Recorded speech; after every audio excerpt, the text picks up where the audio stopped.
দেখতে পাচ্ছেন ঘানিতে গরুর অর্থাৎ বলদ দিয়ে সরিষা ভেঙে কিন্তু সরিষার তেল এখানে বানানো হচ্ছে। তো সরিষার তেল কিনবো এবং আপনাদেরও দামটা জানাবো কীরকম কি। এখানে আমাদের একজন মুরব্বি আছেন, সেই মুরব্বি আসলে এই তেল বিক্রি করে থাকে। মুরব্বি কেমন আছেন? খুব ভালো আছি। কত করে সরিষার তেল? 300 টাকা লিটার। 300 টাকা লিটার। সারাদিন কয় লিটার হয়? 6 লিটার ভাঙে গরু। একটা গরু 6 লিটার ভাঙে নাকি আরো আছে?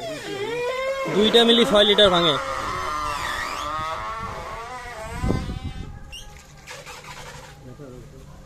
তো 300 টাকা লিটার সরিষা আছে, ভাঙানো আছে নাকি নিয়ে এসে দিবেন?